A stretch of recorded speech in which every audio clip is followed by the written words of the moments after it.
دیش واسیوں سے بھی ایک بات کہنا چاہتا ہوں، پورے ملک کے تمام شہریوں سے، کہ کیا اب بھی آپ ان میڈیا چینلوں پر بھروسہ کریں گے؟ کیا اب بھی آپ ان کی سبسکرائبرشپ بڑھاتے چلے جائیں گے؟ ان کی ٹی آر پی بڑھاتے چلے جائیں گے؟ کتنا بڑا بلنڈر ہے یہ۔ میں نے کچھ جرنلسٹوں سے بات کی تو انہوں نے کہا کہ ہاں اصل میں آپ کی پکچر آسانی سے مل جاتی ہے اور مولانا سعد صاحب کی نہیں مل پائی ہوگی اس لیے کر دیا گیا ہوگا۔ What a joke! واہ واہ! بسم اللہ الرحمن الرحیم۔ ہمارا ملک جس سخت آزمائش سے گزر رہا ہے اسے آپ سب بخوبی جانتے ہیں، بلکہ کسی نہ کسی درجے میں ملک کا ایک ایک شہری اس سے متاثر ہو چکا ہے۔ اس وقت میڈیا کی جو ذمہ داری تھی، بہت افسوس کے ساتھ کہنا پڑتا ہے کہ ایک آدھ کو چھوڑ کر شاید پوری میڈیا برادری اس ملک کو تباہ کر دینے کا فیصلہ کر چکی ہے۔ بات لمبی نہ ہو اس لیے میں سیدھے اس پہلو کی طرف آپ سب کی توجہ دلانا چاہتا ہوں۔ کل صبح سے ایسی خبریں آنا شروع ہوئیں اور ایسے ویژولز آنے شروع ہوئے، امیجز آنے شروع ہوئے کہ ملک کے مختلف پورٹلز میں، ویب سائٹس میں، یوٹیوب چینلز میں، نیوز چینلز میں یہ نظام الدین مرکز کے بارے میں کچھ خبریں آنی شروع ہوئیں، اور خاص طور پر وہاں کے جو ذمہ دار ہیں مولانا سعد صاحب، ان کے بارے میں خبریں، کچھ رائٹرز، کچھ آرٹیکلز کل آئے۔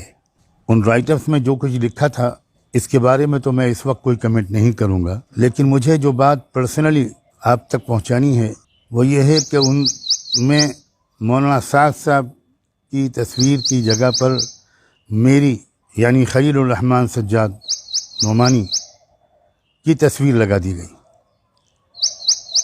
ایک دو جگہ ہوتا تو ہم یہ سمجھتے کہ یہ غلطی سے ہو گیا۔ میں بہت پازیٹیو تھنکنگ کا آدمی ہوں اور دیش میں پہلے ہی سے ہزاروں کنٹروورسیز ہیں۔ میں کوئی کنٹروورسیز میں اضافہ اپنے کسی پرسنل معاملے کو بنیاد پر نہیں لانا چاہتا۔ اسی لیے میں 1.5 سال پہلے بھی جب انڈیا ٹی وی نے میرے خلاف ایک زبردست مہم چلائی تھی اور مجھے فسادی مولانا کے نام سے انہوں نے پورٹرے کیا تھا، اس وقت بھی میں نے خاموشی اختیار کی تھی۔ لیکن اس وقت جو حرکت ہوئی ہے میں سمجھتا ہوں اس پر خاموش رہنا یہ خود ایک بہت بڑا اپرادھ ہوگا، جرم ہوگا۔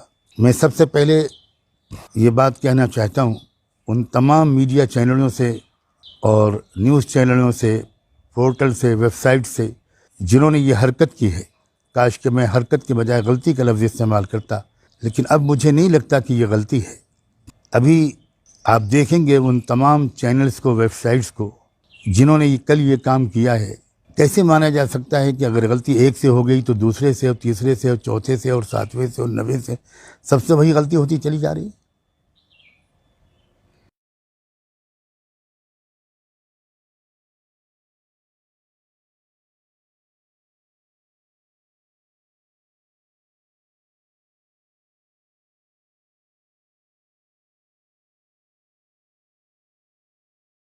یہ کیریکٹر اسیسینیشن کی اور کسی شخص کے امیج کو ملائن کرنے کی ایک ڈیلیبریٹ حرکت معلوم ہوتی ہے۔ میں میڈیا کے لوگوں سے بھی اپنا فرض سمجھ کر ایک بات کہنا چاہتا ہوں۔ آپ سب کسی بھی دھرم سے تعلق رکھتے ہوں، آپ کو یہ یقین ہوگا کہ کوئی ہے اس دنیا کا ایشور، کوئی ہے اس دنیا کا چلانے والا، آپ اس کو کسی بھی نام سے یاد کریں۔ وہ کب تک آپ کو اس ظلم کی مہلت دے گا؟ آپ نہیں دیکھ رہے ہیں کہ دنیا کی سب سے بڑی سپر پاور کہلانے والی طاقتوں کے لیڈرز کے سر اس وقت کتنے جھکے ہوئے ہیں اور وہ کتنا بے بس اپنے آپ کو محسوس کر رہے ہیں۔ میں اپنا فرض سمجھ کر آپ کو اس مالک کی طاقت کی سزا سے آگاہ کرنا آپ کے ایک بھائی کی حیثیت سے، اس ملک کے ایک شہری اور ایک انسان کی حیثیت سے اپنا فرض سمجھتا ہوں۔ اس موقع پر میں ایک بات اور کہنا چاہتا ہوں۔ کیا میڈیا کے یہ تمام لوگ اس بات سے بالکل واقف نہیں ہیں کہ جب ہمارے ملک کے پرائم منسٹر نے کمپلیٹ لاک ڈاؤن کا اعلان کیا تھا تو شاید میں سب سے پہلا شخص تھا اپنی برادری میں سے، مسلم اسلامک اسکالرز میں سے، جس نے ان کا کھلے لفظوں میں اس کا خیر مقدم کیا تھا۔ میں نے ویلکم کیا تھا، ایک ویڈیو جاری کیا تھا۔ آج 24 مارچ ہے اور رات کے 9:30 بجے۔ ابھی تھوڑی دیر پہلے ہم سب نے اپنے ملک کے وزیر اعظم کا خطاب سنا۔ میں سب سے پہلے تو پورے ملک کے تمام شہریوں کی طرف سے وزیر اعظم کو اس دردمندانہ خطاب پر مبارکباد پیش کرتا ہوں۔ اور ایک ملک کے ایک عام شہری کی حیثیت سے میں اپنے ملک کے تمام شہریوں سے یہ اپیل کرنا چاہتا ہوں کہ 21 دن کے جس کمپلیٹ لاک ڈاؤن کا وزیر اعظم نے اعلان کیا ہے اس کی مکمل پابندی کریں، اور یہ 21 دن ہم سب لوگ اپنے گھروں کے اندر اپنے کو بند کر لیں۔ اس قسم کے ایمرجنسی حالات میں جہاں سرکاری مشینری کی چستی اور شہریوں کے تئیں ان کی سرگرم خدمات کی ضرورت ہوتی ہے، وہیں ہر شہری کے شعور کا بھی ایک امتحان ہوتا ہے، سمجھداری کا بھی ایک امتحان ہوتا ہے۔ ایسے موقع پر ہر شہری کو سمجھداری کا ثبوت دیتے ہوئے اپنے آپ کو گھر میں بند کر لینا چاہیے۔ اور اسی کے حوالے سے تمام علماء یا مساجد کے ائمہ، ذمہ داروں، ٹرسٹیوں، عام مسلمانوں سے اس بات کی پرزور اپیل کی کہ اب آپ پلیز تمام بڑے علماء کی اس رائے پر عمل کیجئے جو یہ کہتے ہیں کہ اب آپ مسجدوں میں مت جائیے، صرف مسجدوں کے اندر رہنے والے 2-3 لوگ وہاں پر جماعت سے نماز پڑھ لے، باقی اپنے گھروں پر نماز پڑھے۔ میں ان لوگوں میں جو سب سے پہلے جنہوں نے اپیل جاری کی تھی ان میں سے میں ایک تھا۔ میں نے پرزور لفظوں میں اس کا ویلکم کیا تھا۔ کئی دن سے لگاتار ملک کے مختلف علاقوں سے علماء کرام اور باشعور اور فکرمند مسلمان بھائی اور بزرگ مسجدوں میں باجماعت نمازوں کے نظام کے بارے میں موجودہ حالات کے تناظر میں مجھ سے دریافت کرتے رہے، لیکن میں کسی نتیجے تک اس لیے نہیں پہنچ پا رہا تھا کہ میں فقہ و افتاء کا ماہر بالکل نہیں ہوں۔ میں منتظر تھا کہ اس بارے میں ملک کے جو مقتدر اور معتبر اصحاب افتاء ہیں اور ہمارے علماء میں وہ حضرات جن کی فقہ پر گہری نظر ہوتی ہے ان کی رائے سامنے آ جائے۔ اب جب کہ ان کی رائے سامنے آ چکی ہے اور کئی دن کے غور و فکر اور مطالعے کے بعد مجھے بھی شرح صدر ہوا ہے، تو میں اب یہ عرض کرنا چاہتا ہوں، بلکہ اپنی طرف سے کچھ عرض کرنے کے بجائے یہ بات کہنا زیادہ مناسب سمجھتا ہوں کہ میری معلومات کے مطابق سب سے پہلے ہمارے ملک کے ممتاز علماء اور اہل افتاء میں اس بارے میں مفتی عزیز الرحمان صاحب، مفتی اعظم مہاراشٹر، جو یقیناً اس وقت صف اول کے اہل افتاء میں جن کا شمار کیا جاتا ہے، انہوں نے اس سلسلے میں ممبئی شہر کے ایک ممتاز دانشور، عالم دین اور ملی رہنما ہمارے محترم دوست مولانا حکیم محمود دریابادی کے استفسار پر ایک تفصیلی جواب تحریری طور پر اور زبانی طور پر عنایت فرمایا۔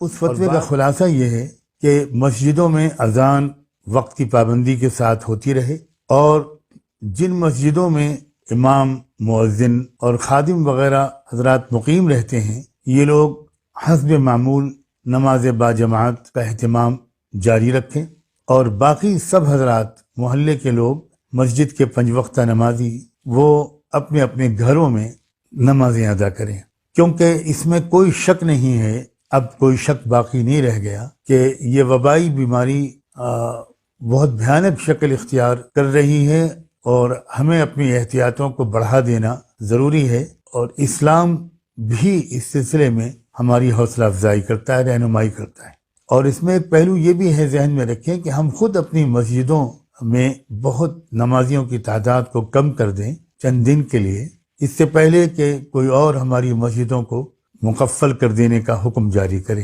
اس سے اور ناخوشگواریاں پیدا ہوں گی جس کی اس وقت ملت اور ملک دونوں میں گنجائش نہیں ہے۔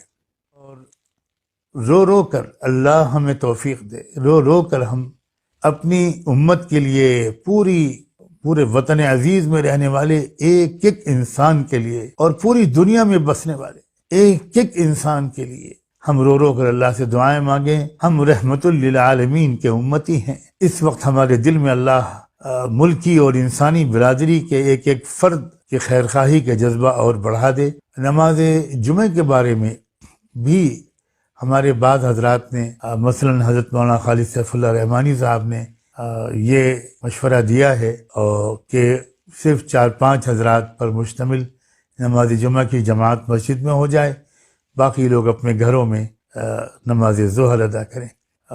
جتنی تکلیف آپ کو یہ باتیں سنتے وقت ہو رہی ہوگی، یقین کیجئے یہ باتیں کہتے وقت کہنے والے کو بھی اتنی ہی تکلیف ہو رہی ہے۔ ایک ایسے شخص کو آپ ملائن کر رہے ہیں آپ ملک میں کسی آدمی کو چھوڑیں گے نہیں کہ وہ اپنے ریزنیبل پازیٹیو انداز سے کام کرتا رہے.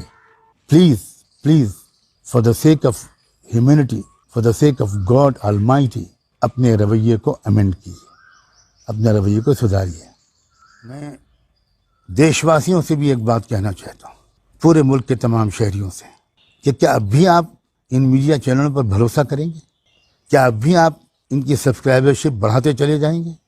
ان کی ٹی آر پی بڑھاتے چلے جائیں گے؟ کتنا بڑا بلنڈر ہے یہ.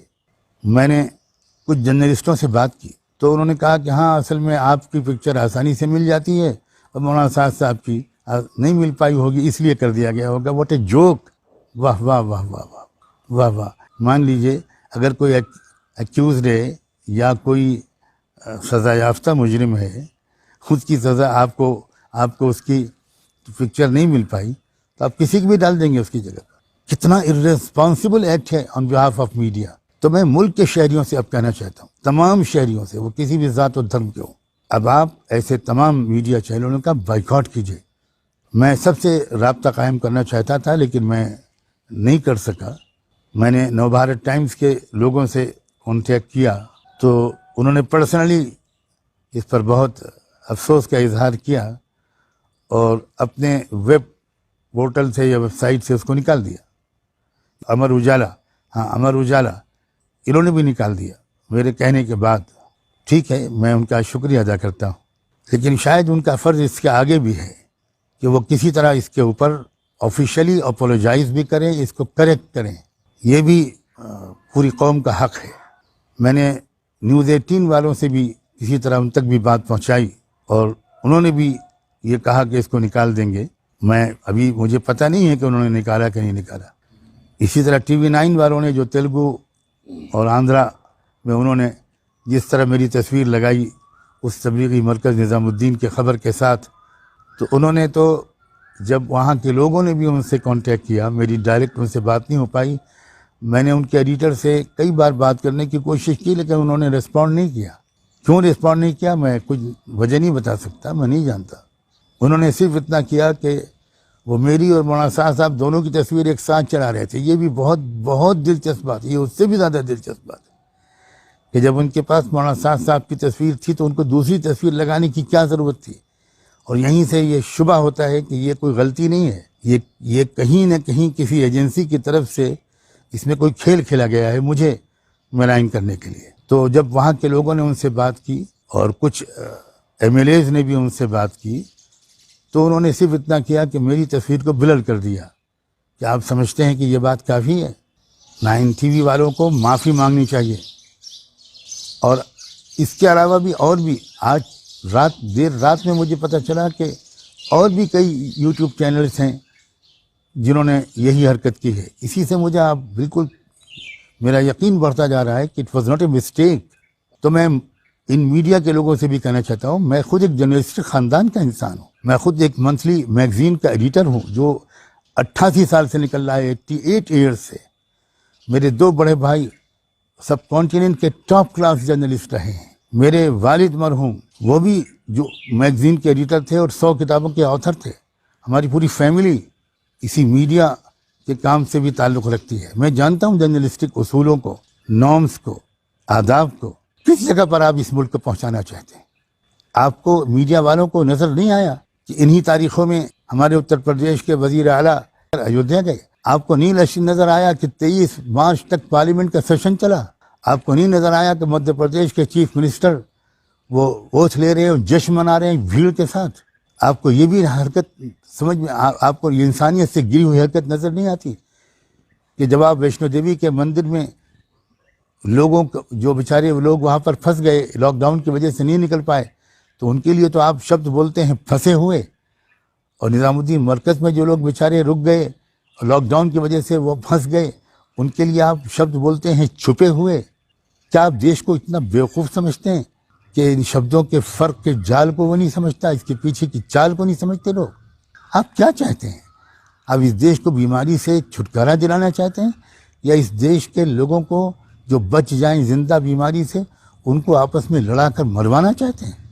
آئی am really sorry to say, یہ میری عام زبان میں لینگویج نہیں ہوتی 40 سال سے لوگ گواہ ہیں کہ میں سافٹ اسپوکن مشہور ہوں. مجھے امید ہے کہ ان سب باتوں پر آپ سنسیئرلی غور کریں گے. رکھیو غالب مجھے تلخ نوائی میں معاف، آج کچھ درد میرے دل میں سوا ہوتا ہے.